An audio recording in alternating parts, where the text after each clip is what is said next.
really don't know why this is or how this can be, but 15 minutes after I wake up in the morning, I'm somehow able to write brilliant prose and conduct lucid conversations concerning the secrets of the universe. That's 15 minutes after I wake up. It's weird. I just pop into life, and I can instantly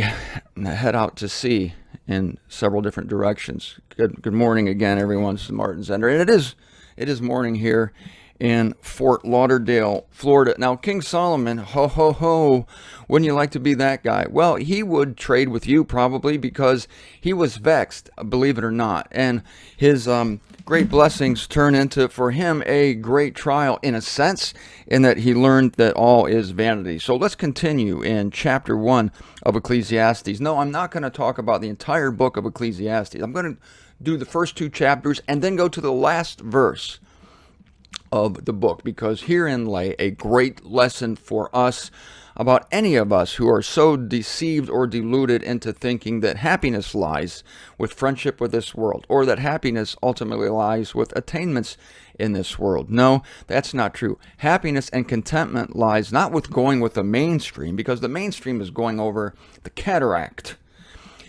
Happiness lies with a God consciousness, a consciousness that you are in the heart and mind of God, that you are special to Him, and that you are loved by Him, and that you are being prepared by Him for a wonderful, happy, glorious, joyous place with Him for eternity. Once this here boot camp is over, and that's what this life is. My friend Herb Dirks used to tell me that, my German friend, since deceased.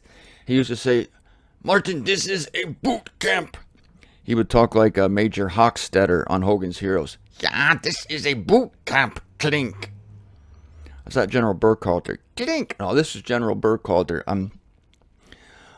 Clink would say, General Burkhalter, what an unexpected pleasure." General Burkhalter would say, "Unexpected, yes. Pleasure, no." One of my favorite shows, Hogan's Heroes. Ecclesiastes, verse 8, chapter 1. A man cannot utter it, speaking of things that keep going back in their courses and never coming seemingly to a satisfying conclusion. The eye is not satisfied with seeing, nor is the ear filled with hearing. What occurred once, it shall occur again. I think he was talking about Gilligan's Island reruns there. And what was done, it shall be done again. There's nothing at all new under the sun. That's a killer revelation right there. Every generation thinks they invented sex. Every inventor thinks he has brought something new into the world. In a sense, yes, but in a sense, no. Because other things like it have been invented, it's just more weariness, according to the wise man here. This guy's smarter than we are. I think we go with what he says here. There's nothing at all new under the sun. I'm going to go with that. I'm going to stick with Solomon here on this. Is there anything of which one may say, "See this, it is new"? This is the concordant version of the Old Testament. This is the most literal version since Solomon wrote this. This is a great sentence. Is there anything of which one may say, quote, "See this, it is new"? Answer is no. It has already occurred in eons that were before us. Wow. It has already occurred in eons, in time periods that were before us. We have these great advances in natural medicine. Don't think that mainstream medicine is advanced. We're not advancing in mainstream medicine. We're going backwards in mainstream medicine. The advances are coming in natural medicine and people figuring out which herbs will heal you, which plants will cure you of cancer, what a coconut oil can do for your body. That's advancement. And we think it's new. Wow, we've discovered the greatness of coconut oil. Woohoo! We're a little late to that party because I'm thinking that the wonders of coconut oil were probably discovered by Adam in the Garden of Eden. Many uses for coconut oil. Many uses. Just ask Eve. Oh, you can also, I'm starting to do this. It's called oil pulling. You put coconut oil in your mouth in the morning. I did this morning. You put it in your mouth and you kind of swish it around. I know it sounds gross. Don't put a lot in there. You're going to gag. You put a little bit and you just kind of, as I'm looking at my emails first thing, I'll just run that coconut oil through there. Nothing crazy. I'm not doing any Listerine type theatrics with this stuff. I'm just letting it go. And what it does is it pulls diseases from your body. It pulls diseases from your mouth. Not that I have any, but in case one would think about coming into my mouth, I dispel it with coconut oil. And you do this for about 15 minutes. Then you spit it out. Do not swallow it, please. You spit it out. Then you rinse with warm water. And then you eat your 5 oranges. Well, that's what I do anyway. No. Everybody's known about this. We're just now discovering it because we've been lame for thousands of years. And we're still lame. But we just see little peaks of light that the ancients knew way back in the day. There is no remembrance of former generations. Well, that's what the wise man says.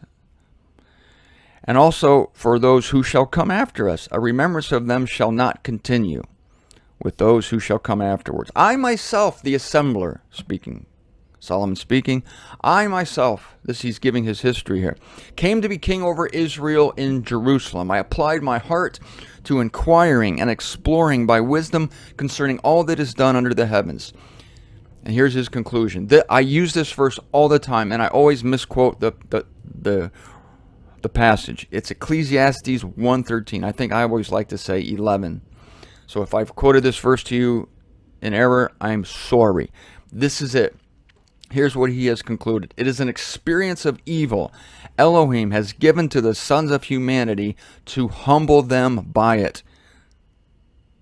God has given you, Elohim has given you, that's one of God's names, El. It means subjector, Elohim.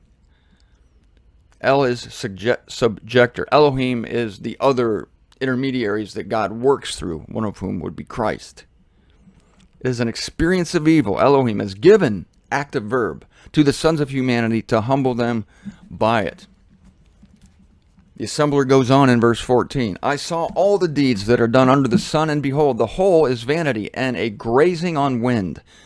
Grazing on wind. No wonder you can't get any nutrition from striving in this world, because it's like grazing on wind. What you want to do is graze on grass. But if you're grazing to find popularity or to go with the mainstream of this world, you'll never be satisfied. It's grazing on wind, and the people who seem satisfied are not. They will eventually all come to the experience of Solomon. That's the thing. Okay, next time you see a celebrity or a rich person on television or in the movies, or you're listening to the song of a wildly famous pop icon, I want you to tell yourself this, that person is on their way to writing Ecclesiastes, on their way to writing, oh my God, why did I bother? Going back and seeing. Now, it's not to say that you can't bother for the sake of entertainment and enjoyment of yourself. I saw an interview of Bob Dylan on 60 Minutes, and he was so mellow, and the interviewer was trying to recollect for Bob all the great things he's done in his life, all these great songs you've written, you are the voice of a generation, and Dylan's just sitting there like, yeah, well, and it's just, he had become jaded by it. But which is not to say, and Eric Clapton, same way. You watch Eric Clapton, he's a very humble man, very sober. Wasn't always sober, was he? But all these people have come to appreciate their own experiences, appreciate their accomplishments, but they have become so jaded and so cynical as they look back on what they thought was, I'm great. And now Eric Clapton's greatest entertainment today is fly fishing. He considers his greatest accomplishments the fish that he catches on his line. Bob Dylan, I'm not sure what his hobbies are, but every one of these people who you envy are coming to the Solomon experience. So you can enjoy the post-Solomon experience and the post-Job experience without going through the traumas of Job and Solomon. You might say, but Martin, I want to go through the traumas of Solomon. I want to have my gold and my concubines and my VCRs. I say to you, spare yourself. I say to you, this man has come here to give us wisdom. This man does not want to look back and think he has wasted his time with you. He wants to be able to see you and find that you have become satisfied in the situation in which you are. Not that you don't strain or strive, bad words, not that you don't employ yourself to produce something with your hands, produce something with your mind that is worthy and noble and good. I do that myself. I produce things with my mind. I put my little fingers on my computer. I tap out words that help you. I sit here in front of my microphone. I assemble it like the assembler. I have my camera here, my microphone here, Judy's over here, my lamp is here, my phone cord is back in play. I do all these things, and yet I don't put my hopes and my dreams and my aspirations and all my life in these things, because I know that they are passing. They're passing by, and it becomes weary to put all your hopes and expectations and dreams on these things that you are doing now. Your expectation ought to be in Christ and in the next life. And so if your expectation is there now, then it settles you. Remember the through mentality, looking into what you're coming into. And that through mentality will keep you from putting too much emphasis on becoming something or someone, or going with the flow of the beast and the world systems. The beast, again, looks good. The beast, remember, is not ugly to the sight or to the ear. It is beautiful. Having this mentality of seeing what you are coming into with God in Christ will keep you from putting everything into this basket of this eon and this cosmos. And this would make Solomon happy, because he would think then that he did not write in vain, that you learned from his lesson. You don't need to collect for yourself the treasures and the popularity and the world celebrity that Solomon attained, because he himself, at the end of his career, looks back on it and says, pshaw, pshaw. Really? Only one thing is needed. And Jesus himself said that to Martha. Really? Only one thing is necessary, and that's to sit at Christ's feet and learn of him. We learn at Christ's feet from our apostle, Paul, who wrote the words of Christ that he learned from Christ himself. This is a quiet activity. It is a cerebral activity. It is an activity of coming to a realization of truth. And I think it's the most, I think that this pursuit of Paul in his letters, the truth that he gives us in his 13 letters, is the most profound wisdom and knowledge that one can come to in this era. Everything else, when you come to realize the grace and the goodness and the magnificence of God, everything else pales in comparison. And the world itself, its celebrities, its icons, its attainments, grows strangely dim. That's where I want to live. It's a place of peace. It's a place of apprehending what God has done for us and what he will do for us.